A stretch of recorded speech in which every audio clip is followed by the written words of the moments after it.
I'm hoping I will be able to see you typing away today as you join me on sharing with Yemi. It's absolutely amazing to be alive, to witness another week. Isn't that just incredible? We really thank God for the grace, for the opportunity to be here, to be alive. And, like I said last week when we were wrapping up the week, my heart goes out to all those who've lost a loved one at this time. I pray that the good Lord will grant you the fortitude to bear the loss and will console you. And I thank God for your life as well, that you are still here and you're alive and you're well. And I pray that you will stay in good health.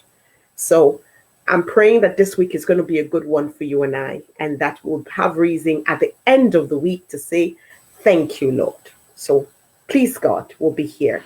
I want to welcome everyone to Sharing with Yemi for this week. It's another great week. It's Monday, and it's our Motivation Monday. Whoop, whoop. I hope you're feeling motivated already, because I tell you something. Hey, my guest today is a ball fire of motivation. I tell you something about this woman, right? I just love when people are able to see the good side of any negative. I love when people are able to take the good, the bad, the ugly, and merge it and then produce something beautiful. That's not an easy thing to do. But when people do it well and do it successfully, well, obviously, we have something to learn from them. And my guest is one such woman who has come from such a challenging background, such challenging situations, to a place of success. And she's going to be sharing her story with us today. I want to welcome everyone. Hi, Robin from Uganda. It's great to have you join us all the way from Uganda today. Thank you so much. Pat, my wonderful, faithful girlfriend, always here.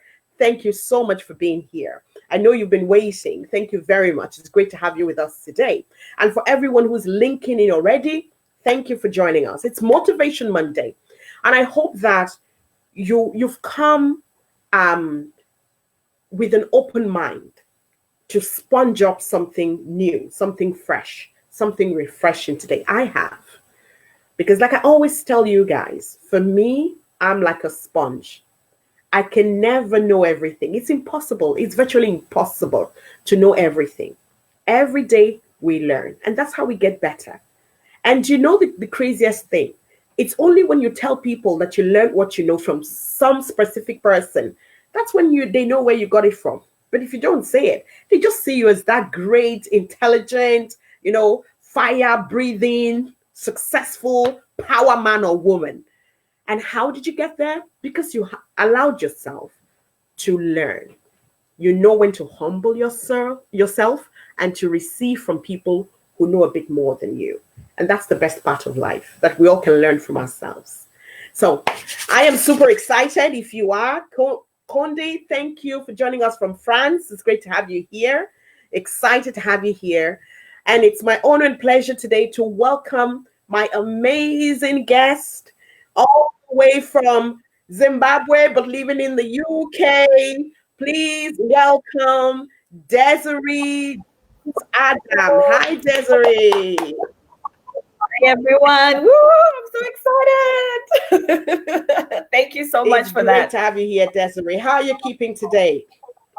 You know what? Like you said, I'm grateful to be alive. It could be worse. We could be in worse situations. There's people who are experiencing worse than we are. Wherever you are, I'm just grateful. I'm just grateful to be alive and thankful. Again, it's not been a great week or weekend for a lot of people who have lost someone, or lost a loved one out there. But our thoughts are with, like everyone else. The whole globe is watching, and so you're not alone. Wherever you are, you're not alone. Absolutely. And people are at a space in their lives now. They're in this headspace where there's uncertainty. No one is sure what tomorrow will bring. No one is sure what's going to happen next week, And it's as if we're playing a waiting game and hoping that all this was a dream. I remember speaking to one of the ambassadors for one of my projects, and she was saying it just felt for her like we went to bed, woke up and said, oh my God, that was a terrible dream. And then we opened the door and we were in the dream. I know the feeling. Yes. But please God, all this will be over soon. Okay, Yes, that's so my. today I want us to focus on, oh, this is what happens when your hair is flying all over the place. I like that. I stand behind. Flex that hair, girl. Flex that hair. My hair wants to be here when it grows up. I guess for you, you just jump in the shower and comb, that's it. Life easy. That's the truth. That is the truth. I just jump in the shower and that's it. I used to have long hair as well, but then when you're running around, dashing around, doing so I many things, know. so much easier. I know. I was so thankful this weekend. I was saying I'm so grateful that I managed to get this million braids done, and I've had it on. I just wash it, and it's easy. I don't have to worry about combing it or anything. I can put it up, let it down. I can, and it was as if I knew something like the COVID was going to happen, so I didn't have to worry about my hair. You don't have to worry about your hair for a while. But we thank God. We thank God for the grace to live. Desiree, I want my audience to meet you. So who's Desiree Joule-Adam? Oh my God, that's a loaded question. But in a nutshell, I was born and raised in Zimbabwe to a South African mom and a Zimbabwean dad.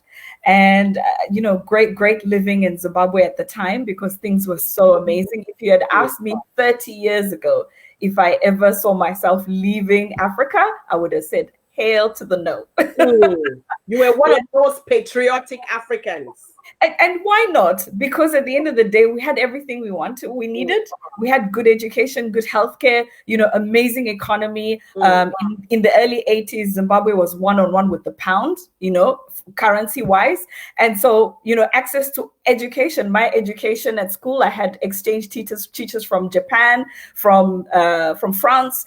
For tennis, which was compulsory, I had Davis Cup tennis players come and teach us tennis, which I hated, didn't understand why we needed to do that. I was part of the team that advocated for them to leave because we were like, who needs tennis? In the same way, we voted for our French teachers to leave our school because we thought, why do we need French? But it's that. I had choices, I had opportunities, I had doors opening. And even, people who left Zimbabwe before, they left to study abroad and came back. There was no leaving for good. They always came back to Zim because they always felt like this is home and I want to make sure that we contribute to the development of our country. So I grew up in Zimbabwe and then I left when the economy turned bad in 2002. I love the way you guys call Zimbabwe Zim. I have several Zimbabwean friends, and when they talk about Zimbabwe, they go Zim. It's only Zim. It's Zim. It's like the way Nigerians call Nigeria Niger. Exactly the same thing. It's exactly the same thing. So Zim it's fondly known as Zim, and the city where I grew up in is the capital city, Harare. We call it the Sunshine City, and that's the life I remember. So yeah, and then I left in 2002 because I thought, there's got to be a better life somewhere else. Yes. Okay, so Desiree, when I met you a while back, right? I've always been intrigued by your story and by the passion you hold for the things that you do. Everything you do, Desiree, you're so passionate about it. You're so driven. And for me, the key is that you see that thing on your face, that smile. You're always smiling through it all. People see you, those who know you, people see you and they don't know what your story is. They don't know what you've been through. They just think that it's always been smooth and rosy. And I know it's not been smooth and rosy. And that's why I wanted you to share your story with my audience today, for people to see that you can have the ups and the downs and the lows and, all around. But it's not what happens to you that matters. It's what you do with what happens to you. Precisely. I would love you to share your story with my audience, and how you got here, where you're at today in the UK, a successful woman who is a global citizen. I love that. Thank you for that introduction. I'm like, is that me? I know the feeling. Thank you everyone for joining, this broadcast. I can see Condi and Pat welcoming me. Thank you so much. It's so nice to have you on board as well. In a nutshell, I'll start with something that I showed you earlier. This is my story in a nutshell. This is my story, people. So tell me, what are you showing us? So those are my journals. So from 2000. Show us again. Okay. Are you seeing these? From 2004 all the way to now.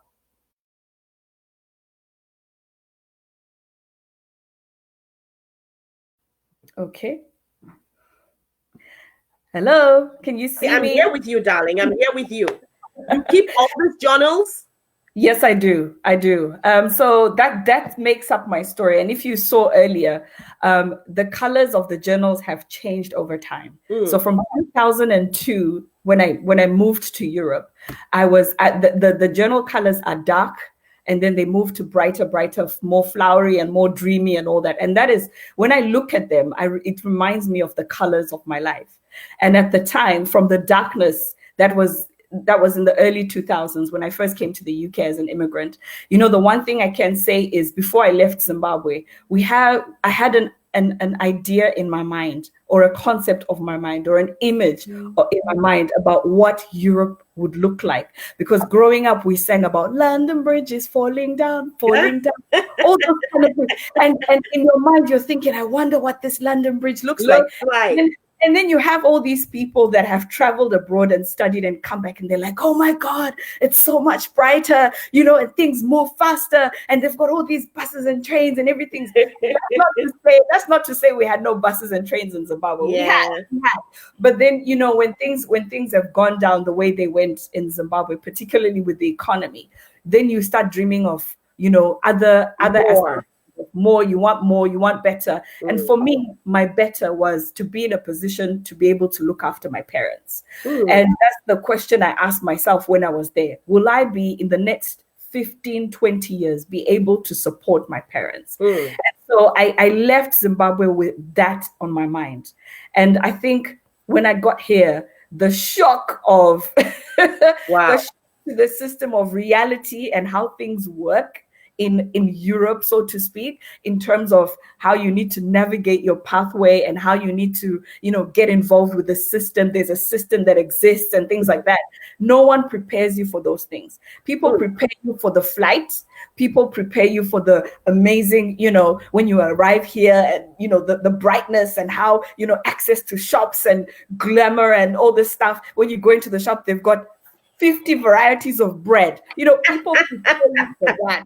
But no one actually prepares you for how you settle in this place, how you actually can navigate your way through a system, from learning how to, first of all, get a job and then put your papers in order, whatever papers those are, whether it be from immigration side, education side, healthcare side, whatever it is, no one prepares you for that. And then simple things like looking for a place to stay. If you come here not knowing anyone, there is a chance that you'll get lost in the system and end up homeless. It's highly likely. And this is why I never judge anybody that I see, particularly as immigrants, when I see them in the UK and they're struggling, because it just takes not knowing anyone. It just takes not being part of a community for you to then end up homeless. You know, and that's how it was so difficult for me to navigate that system. I came here with no one. I came on my own because I was trying to figure out the best way to get my parents and my my brother at the time to come to UK. So I needed to find a way to navigate the system here. So that's one.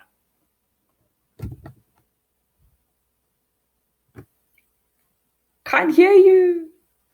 Can you hear me? Can you hear me? Yeah, now I can. We're going to come back to how you were navigating the system, but I want to go back to the colors. Those colors in your diary, right?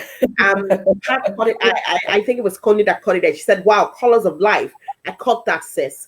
So, thank you, Connie. When you were picking your diary colors each year, were they deliberate, or did that just happen? It just happened, and I only realized that maybe 3 or 4 years ago that the colors had changed. And the reason why that was because somebody asked me what I did to, you know, to calm down, or what I did to show gratitude, or, you know, and I said, I'm one person who loves to journal. And they said, oh, you do? I would love to see your journals. So I went around, they were all over the house, you know, and so I pulled them out. And then I was going to take a picture for the person to see. And the first thing I saw was there is a difference in the colors. And that was the first time that hit you. That was the first time it hit me. Different colors. This is like 3 or 4 years ago. That's when it hit me, like, oh my God, the colors are different.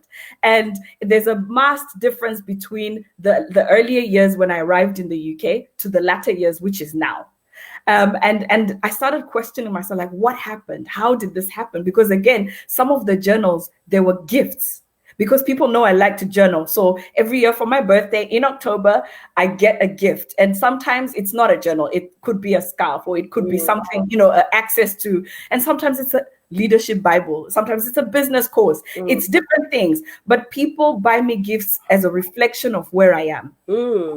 And that for me is intuitive as well. So when I looked at all the colors in my journal, what do you call it? Museum.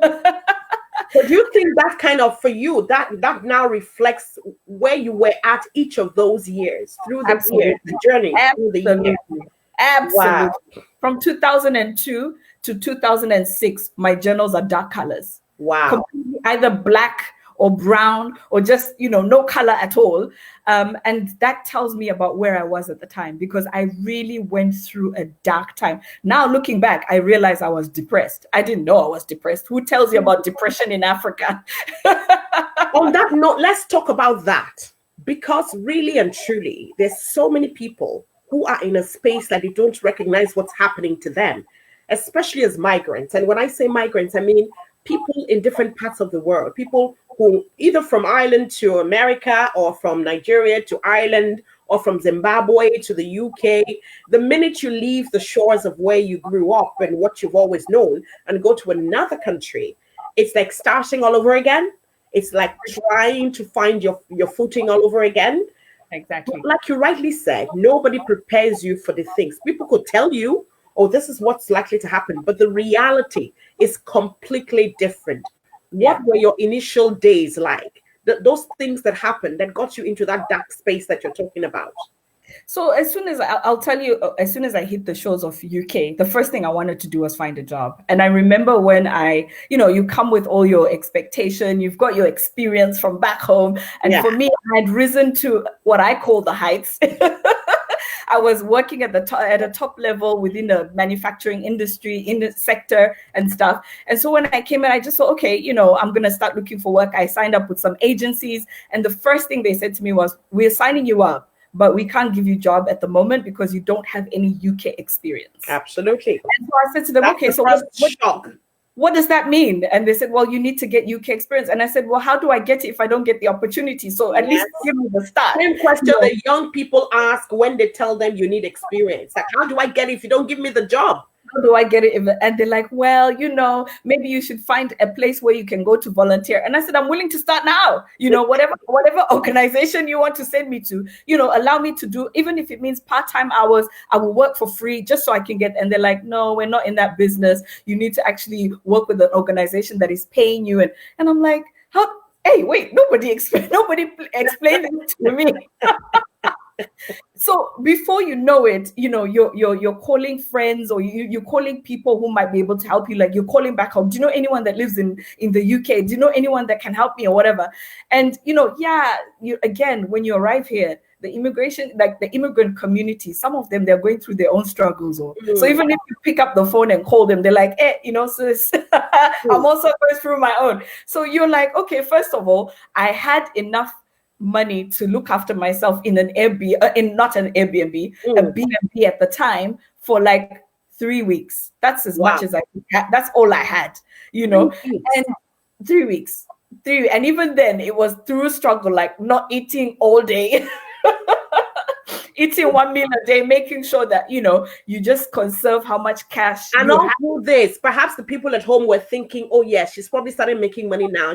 We expect her to start sending money any minute now. I didn't call home. I never called home. To be honest with you, Yemi, the first call that I made home was after 4 weeks of me being in the UK, right? And the first thing I said to them was, I'm joining the army. You're joining the army? Of all things to join. Why the army? They were the first organization that had adverts and posters and flyers recruiting people. This was just before the war in Afghanistan. Wow. So they were willing to take anybody who was willing to go to the front. My and goodness. they were just take the risk. They were just drafting people. Look, when desperation hits, you're like, you know what? I'll take it. Wow. So I remember I was living in Luton at the time. And I went to there's an army base close to Luton, and I went for the initial, interview. And I mean, if you see me, I'm 5'0", like 5'0", and I stood there, and the guy was looking at me like, "Miss, like seriously." What are you coming to do? I was like, anything that you guys have available, I'm willing to learn. I'm so eager. And he just said to me, oh dear, and he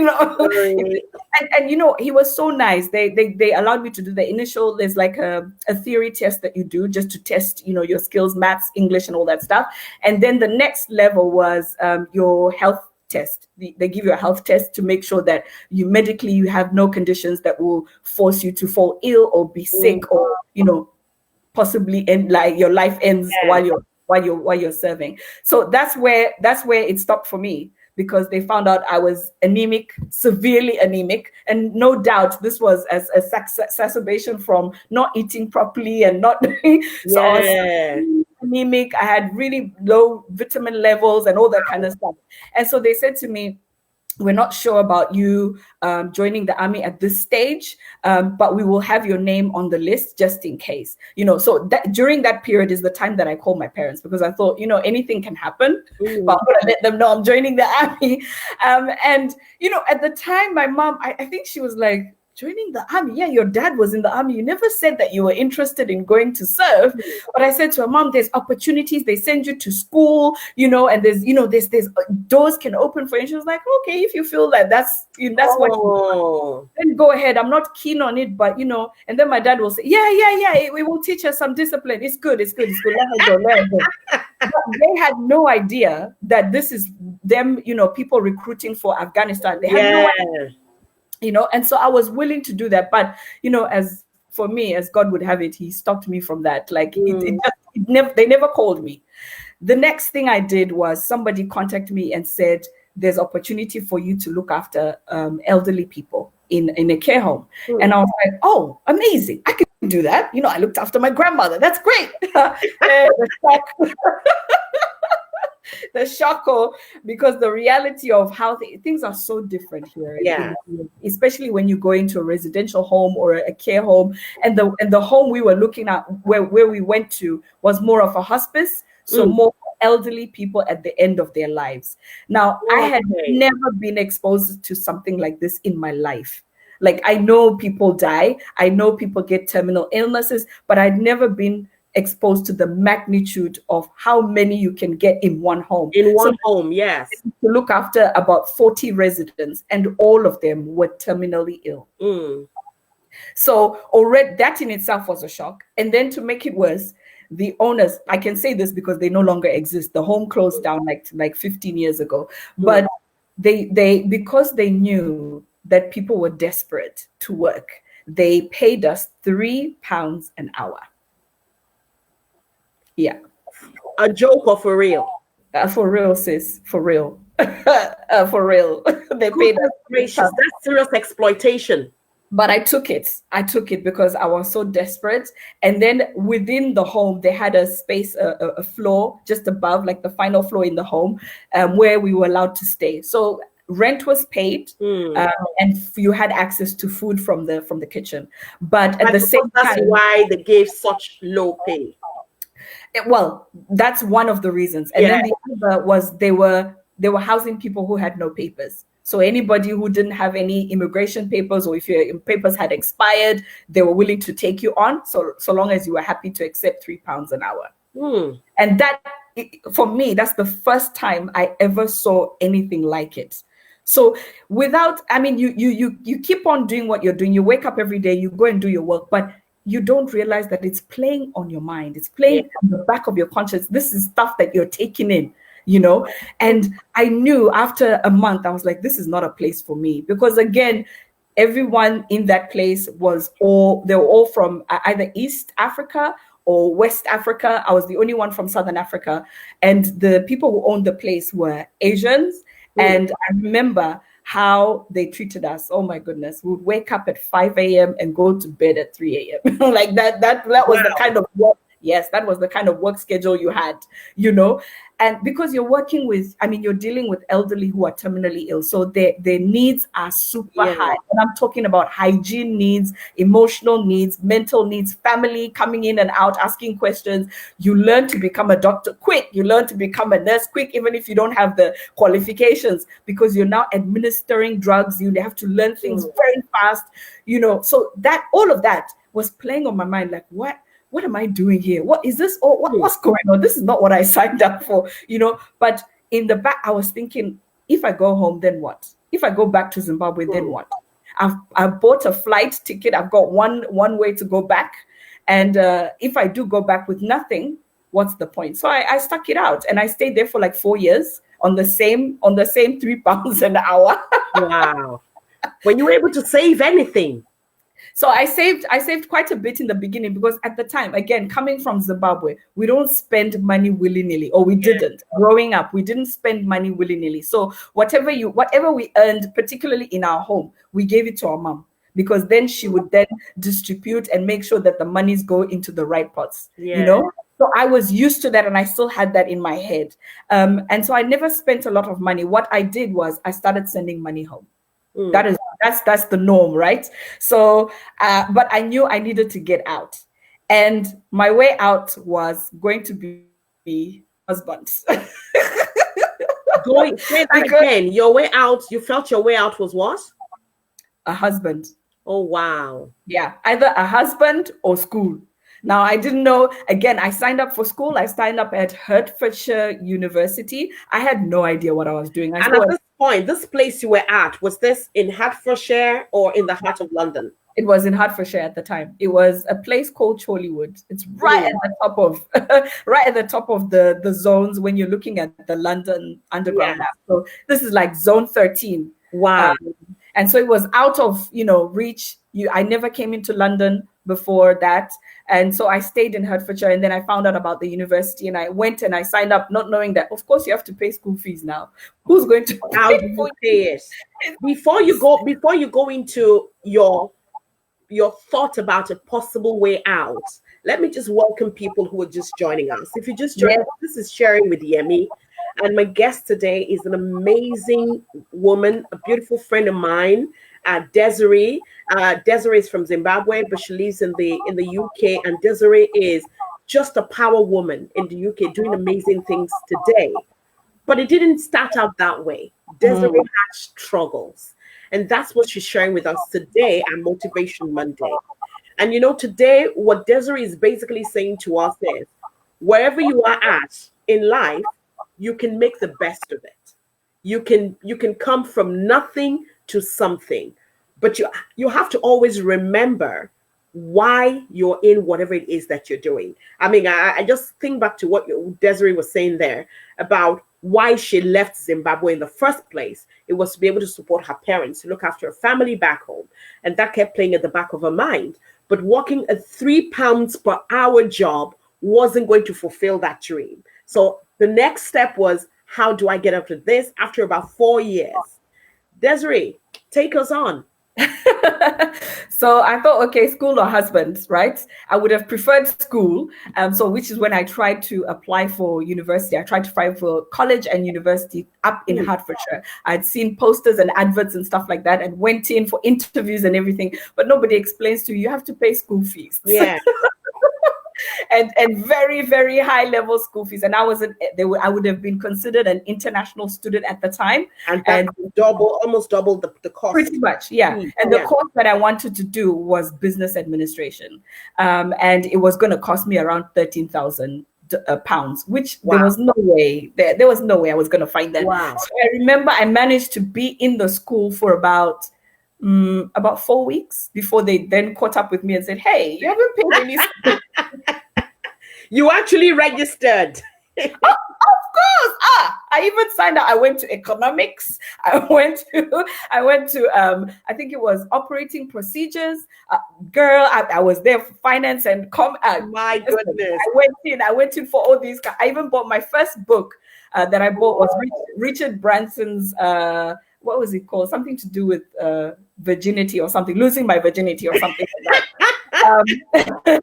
And that was like, yes, this is the book that's gonna get me, to places. And then after 4 weeks, the school approached me like, hey, you haven't paid any fees, so we need to find out, even if you need to do a payment plan, let's figure it out and everything. That was the last time they saw me, because there was no way I was gonna pay money.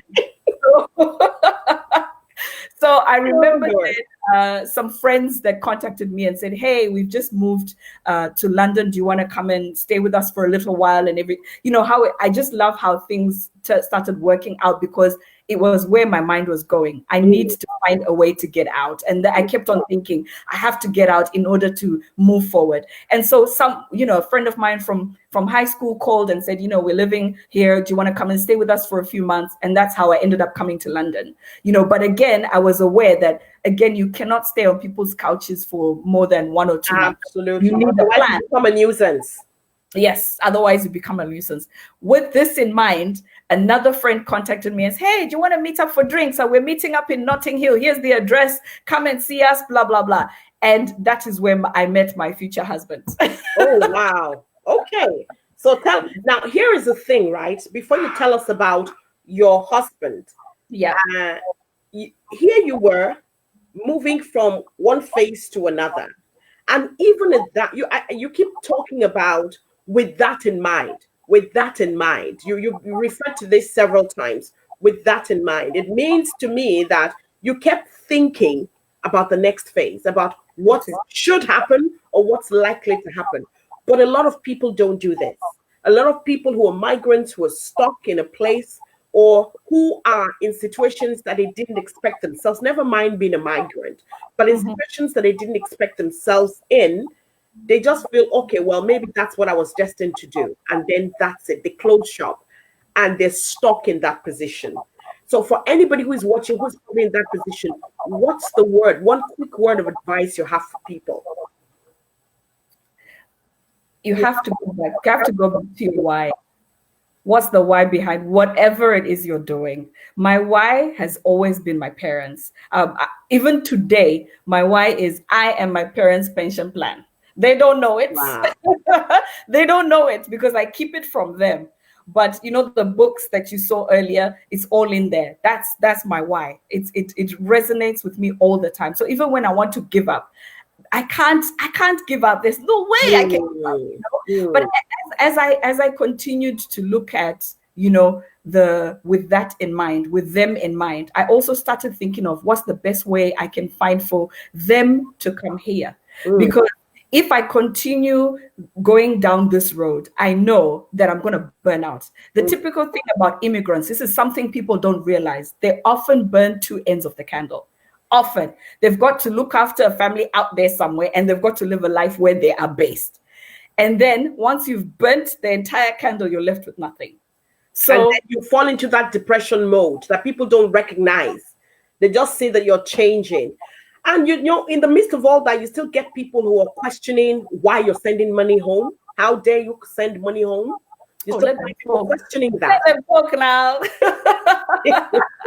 I knew how I grew up, and for me, I know my parents would do anything. They would sacrifice themselves for me. Those are the parents I have, and I am very blessed to have them. I know 150%. Not everybody gets that in life, and so how dare I not smile? How dare I not be grateful? Because I know there's people who are worse off than me.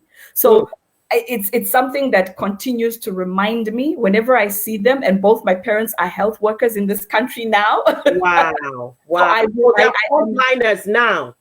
Yeah, they're both frontliners. I applaud for them. We applaud them. God bless them immensely.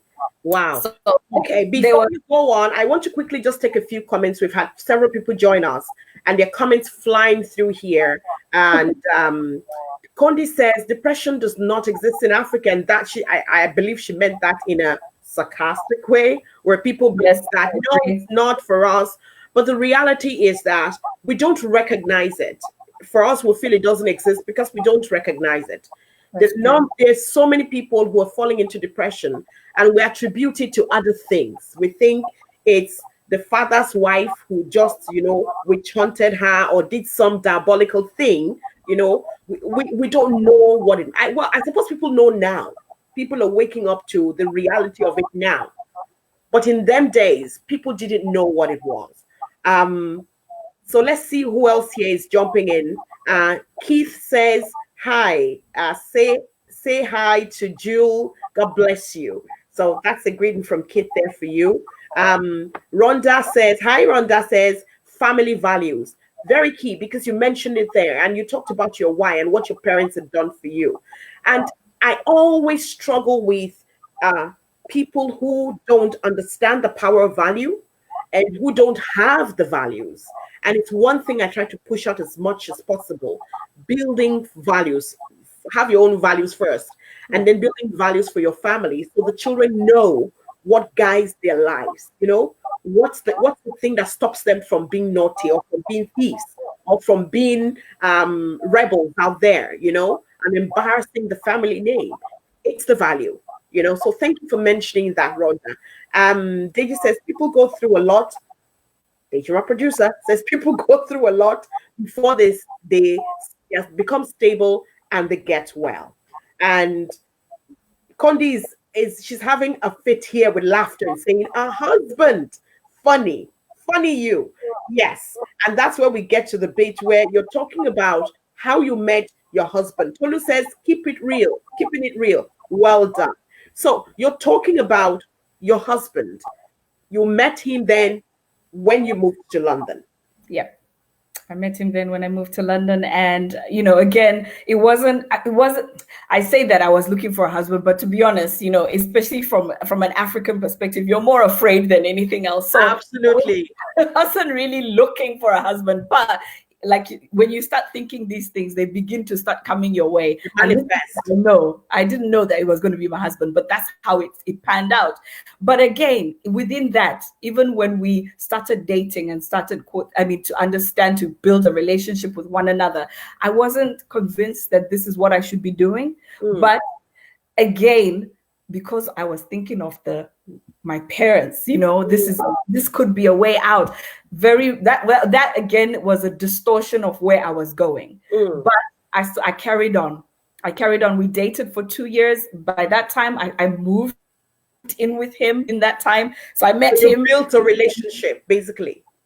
We built a relationship, started, and there was a possibility for us to get married in that sense. And I thought, okay, this is an opportunity for me to just work on myself, try to figure out where I want to go, not knowing that this man that I was about to get married was domestically violent.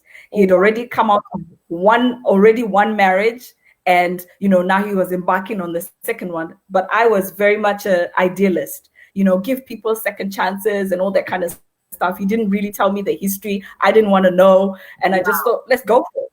He asked me to marry him, and I said yes. But I called my parents. I did call my parents, and I said, this is what's happening. Somebody's offered to marry me. Again, my parents are very much like, oh, well, are you going to be happy? If you're going to be happy, that's the most important thing.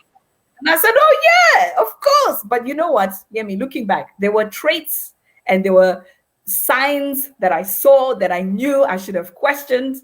And I just turned a blind eye, if you know what I mean. I just turned a blind eye. I'm so glad you mentioned that, because it's the one thing that Val and I, my husband and I, always talk about when we do another program that we run. It's called Marriage O'Clock on DY Relationship Clinic. We always say that the signs are always there, but we ignore them because we're blinded by this feeling that we have. And feelings will come and go, and then when the feelings come and go, we're left by ourselves to not deal with the aftermath of whatever it is that had happened. Oh, wow. So I'm glad you mentioned that you did see the signs, but you were just focused on where you were going. 150%. Wow. And here's another thing with relationships. We're living in a fallen world. We're living in a broken world where society is broken. We've all been through so much as individuals. I believe everyone has a story. And we come together often, with wounds that are not healed or wounds that have not been dealt with. And I would say my wounds were from, having to move, up and leave from a continent to another continent and having to deal with the issues of life on my own here. And then he too, coming from his own past experience and history with wounds that have not been dealt with. And all Where we've was done is... he from? Where was he from? So he was from Denmark. He was a white guy from Denmark, and he'd moved to London like most people do to find better opportunities and to, and again, now I know he was running away from his previous marriage, which, he ended. He had 2 children from that relationship. He didn't run away from the children, but he did not want to be in Denmark. He just wanted a clean start, a fresh start. And so I came in at the fresh start, what I thought was the fresh start, not knowing that there is a history to this fresh start, and I didn't bother to find out more information or anything. I just jumped in, Wow. And that's the always thing. Ask, always find out, always inquire, be sure. Well, we may not be perfectly sure, but at least we'll have a better idea. Exactly. And unfortunately, it turned out for the worst. It didn't go right, because he was very violent. He was physically abusive, Wow.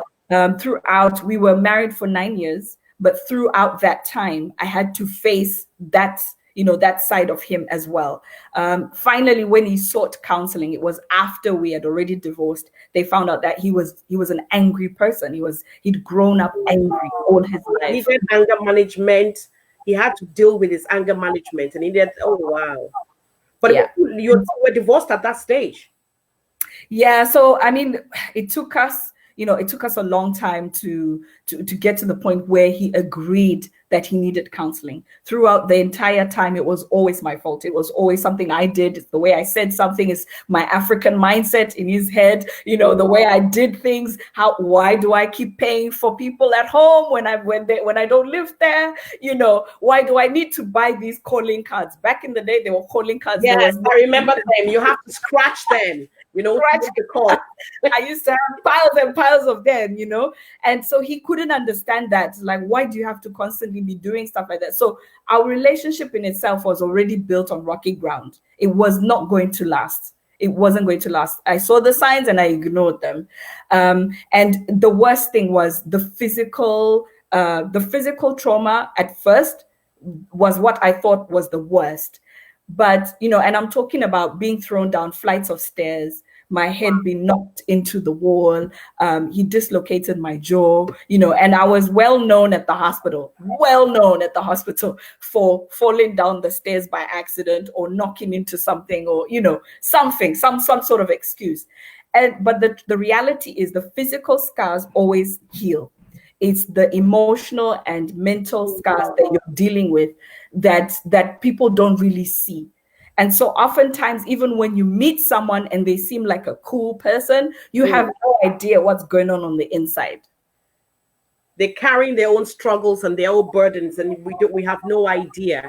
I mean, you're saying here to literally everyone who's listening that it's okay not to be okay, but you've got to recognize that when you need help, you ask for it. Yeah. And it's not right to stay in a relationship that is just killing you slowly but surely. One of the things that is a big difficulty for people who are believers, is that thing that God does not like divorce. People say God does not like divorce, and so they kind of crucify people who consider it at all. And they say your place is in the marriage. You stay there and you fix it and you make it work regardless of what you're going through. Haven't gone through the challenges yourself, and being a Christian woman yourself, a believer, what would you say to people who are still in abusive marriages right now as we speak, and who are tied there, who are bound by this religious belief that I can't leave because God says I shouldn't get divorced? When the Bible says that what God has joined together, let no man put asunder. What people forget is, has God joined them together? That's the question. No, that's what my husband always says. It's like, who joined them together? Was it God? Oh my God. This is the first time I hear somebody else saying that. I've always thought about it. People's right now. I've always thought about it. It's something that I struggled with because by the time we were now within the relationship, I had friends from both sides from believers, non-believers, people who were family, non-family. And I was struggling because when I did ask for help, I got very conflicting responses.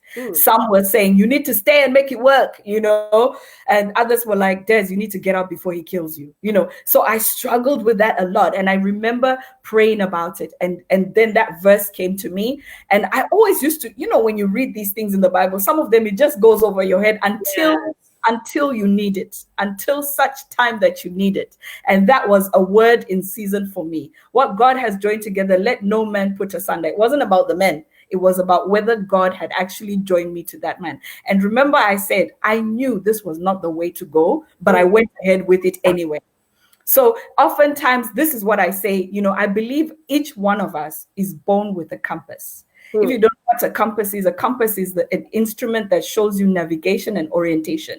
When you look at a compass, it points north always, and north is at 0 degrees. From 0 degrees, you'll see the dial turning to other directions. The further away you come from the 0 degrees, you are literally going to another orientation. So you're going east, south, or west.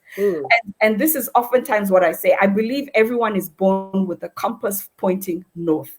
And when you start veering off, you are becoming degrees away from the 0 degrees that you're supposed to be heading to. Oftentimes, you know it within yourself that you are moving away from your north point. And so this is something I try to remind people. People say, oh, but how do you know you're heading the right direction? You know, because within yourself, the compass there's a piece about that compass pointing north. So even if it's a job, a career, an ambition, a relationship, or something, an initiative you want to take up, oftentimes there's a feeling within yourself of either peacefulness or restlessness. There's no two ways. You have to choose one. You either go with the restlessness or you go with the peace. And if you're going to go with the restlessness, just understand that you're literally causing harm to yourself. Wow. Fantastic.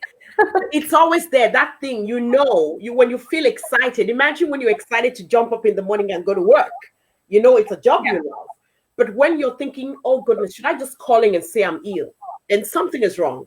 Something is wrong. You might have loved it at the beginning, but you're at a place now where you're thinking, nah, I don't really want to go in today. I'm not sure I want to go in tomorrow. Maybe this week I should just tell them I've got COVID-19. God forbid, don't say that. God forbid. Something is definitely wrong, And we, like you rightly said, you just hit the nail on the head, Desiree. We know, we feel it. But because we are thinking in our heads, it's the only thing I've got now. And we're not looking to the future. We're not going back to that compass and looking and saying, have I veered off the direction? Thank you so much for sharing that. And quite a number of people here, I've got comments for you. Tolu says, she's so real. She says, you're so real. And that is it. It's Motivation Monday on Sharing with Yemi. And that's what it is. It is reality, trying to motivate and inspire you and tell you that wherever you're at, it definitely can get better and you can make it better. Moyoluwa says, you're right. She's responding to Tolu's message. You're right. I believe this is one of the qualities that we need to be able to deal with situations going forward in life. And Pat said, 100% true.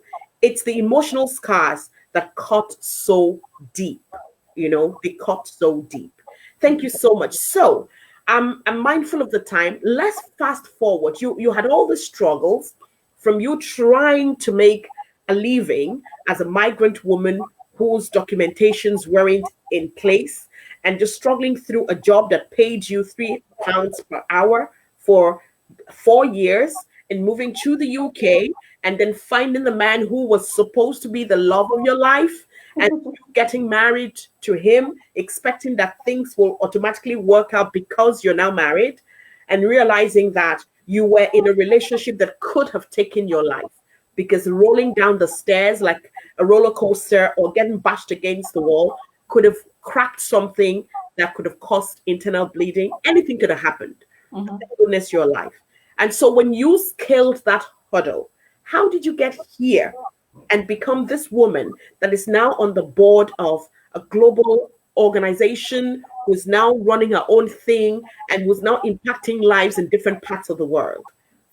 Let me say before I forget, is that during the time while I was married with my husband, I was still working. I was doing different jobs, all sorts of things. I worked in business, I worked in education, I worked in social healthcare, I worked in microfinance, I worked in, you name it. I tried everything. But that in itself, coming to London in itself was another issue, because here as well, you're trying to fit in. You're trying to fit in with what everyone else is doing. They say you need to be working in some, large banking corporation, make your way there, And again, it goes back to this. I was trying to fit in someone else's template. Let me just say this for everyone that's listening. Every single one of us is unique. There is no one size fits all template. It doesn't work. When you go onto Google and you search for something, we all get the same results. So if I say, I want to become a motivational speaker, and I go onto Google, it will tell you a list of things you need to do, just like it will tell the 7 billion other people the same things that you need to do. So you end up fitting in that, or trying to fit in that template. And me going through all those different industries was me trying to find myself. I realize that now, but at the time it was like, I need to fit in. I need to be, I need to be needed. I want to be sought after. I want to be the one that these people are looking for. But, and again, here's another thing. Oftentimes the why is so distorted that you think, this is the way I need to be doing it because everybody else is doing it. Yeah. So I went through all of that. It come time now, 2015. This is 5 years ago. I was working in a tech company. I was the only Black female in management. And it's an organization that had at least 15 men in the boardroom. And I was the only female, and I was the only Black female. Wow, you ticked all the boxes. I ticked all the boxes. And let me say this for those ones who are listening. I went in with an afro. And then when I was going for a meeting with British Airways, they sat me down and said, "Oh, Des, are you going to go to the meeting like this?" And I said, "Yeah, why not?" And they said, "Oh no, we need, So I said, "Okay, fine." I got straight hair. I got some straight hair. Lovely weave. And I remember sitting in the boardroom. I remember sitting in the boardroom and my boss leaning over saying, "This looks much more professional." No way. There as well, another reconditioning. No way. Yemi, when I left the company for 6 months, I was paying £150 to get that weave, even though I left the company, because I wanted to look professional. But anyway, so 2015, when that job was made redundant, not me, the job was made redundant. I need to say this, nobody makes us redundant. The job was made redundant. And I remember my dad sitting me down. By then my parents had come, and he said to me, "I want you to be you. I want you to start focusing on you. I want you to start doing what you believe you were born to do on this planet." Wow. And if it means you're going to... Your dad saying this to you? This is my dad saying this. Having said that, I wish there was so much time, because when my parents came, this was after a really good friend of mine flew to Zimbabwe and said to them, "If you don't come to UK quick, you will have a dead daughter." Wow.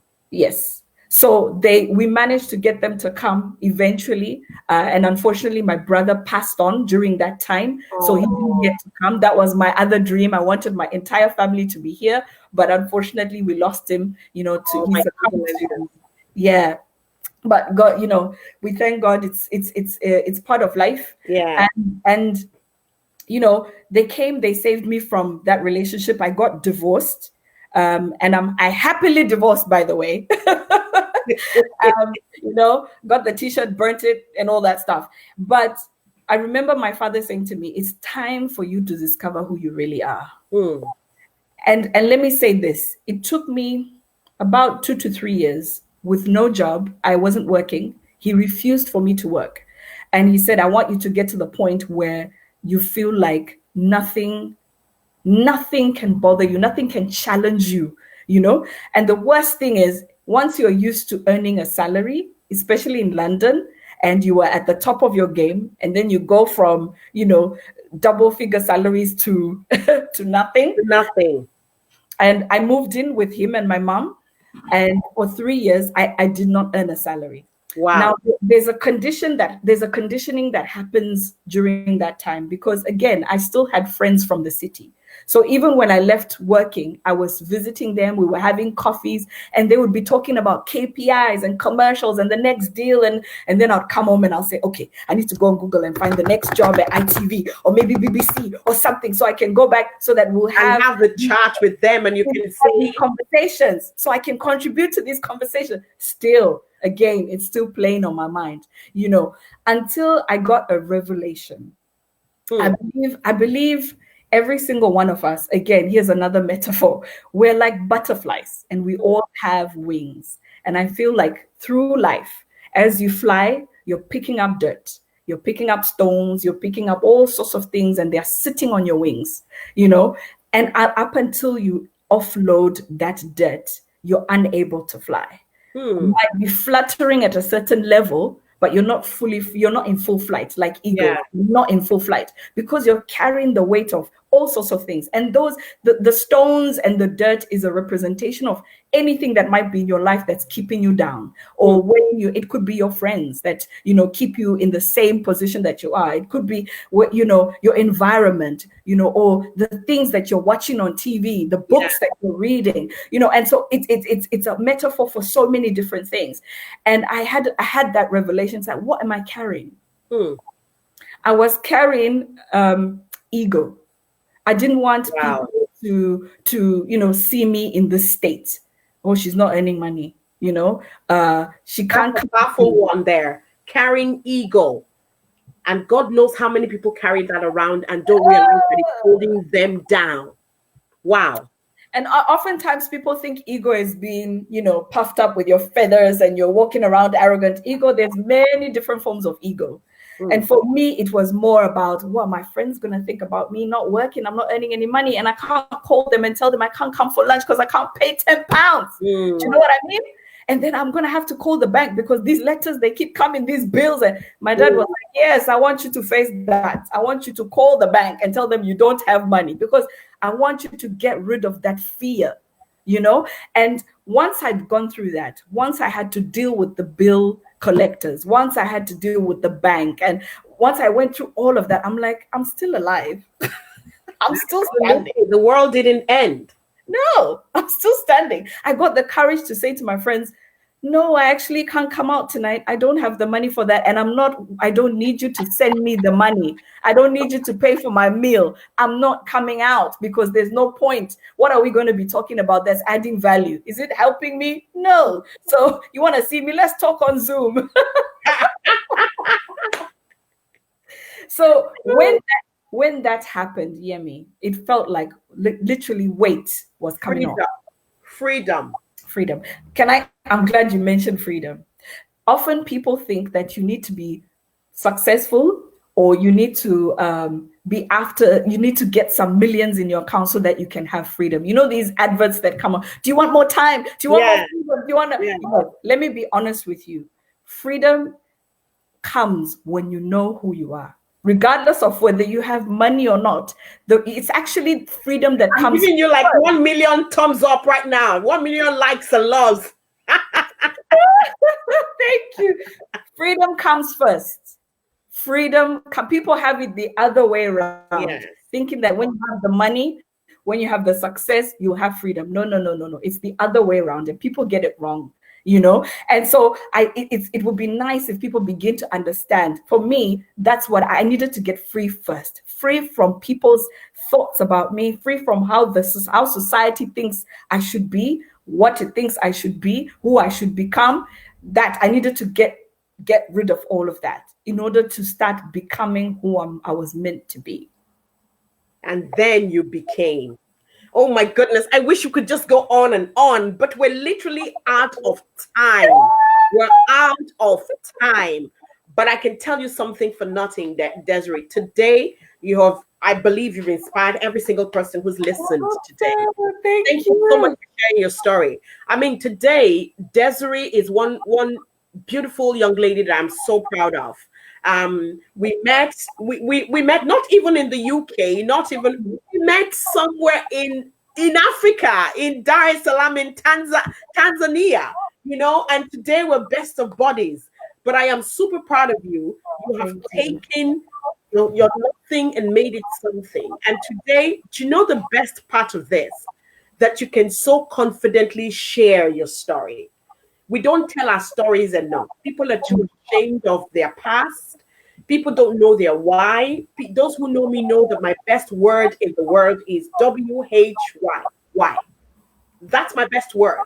Every time I get an answer to the why, it gets better. It just gets better. No matter what I do, if I can't answer that question, I don't touch it. No matter what it is, whether I low, whether high, it doesn't matter. If I don't have an answer for it myself, I won't even go anywhere near it. So you've hit so many points today, and perhaps we'll even bring you back and we get to that part of the success story, what you're doing today. But I can tell you guys something.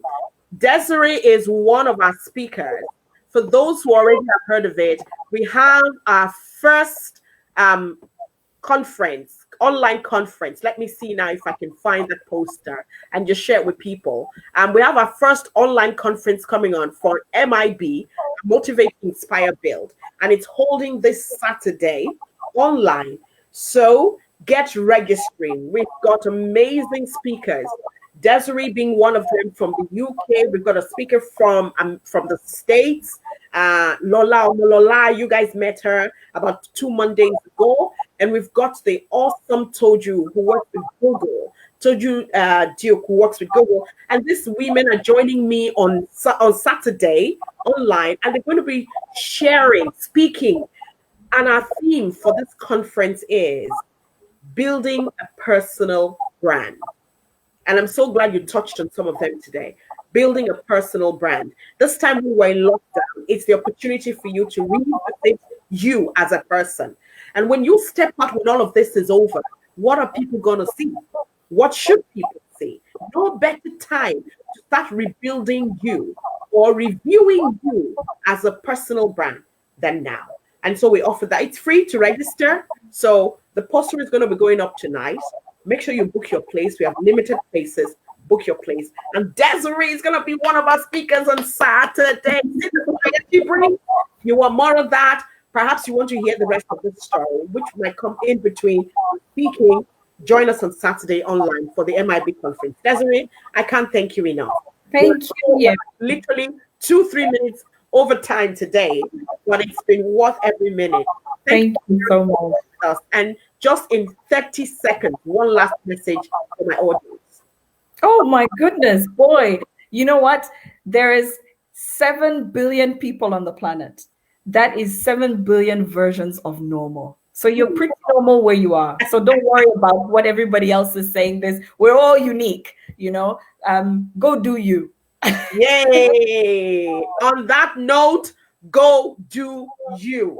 And like I always add a caveat, you must not hurt other people. So long as you is adding value and making people's lives better by your actions, you is fantastic.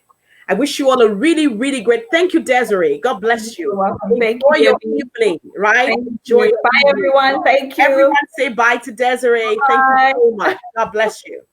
And guys, join us on Saturday. I don't think there's anything more left to be said. Thank you so much for joining us today. It's been another fantastic motivational Monday on Sharing with Yemi. I hope you were motivated and inspired. Please share this video. Share with your friends. If people are around you who you think need a bit of lifting and you're in a place where they're not sure, well, this story, Desiree's story, will definitely resonate with them, and it will motivate them and reassure them that life is what we make it. Thank you for joining me once again today. God bless you. Stay home and stay safe. Take care of yourselves. Bye. See you tomorrow.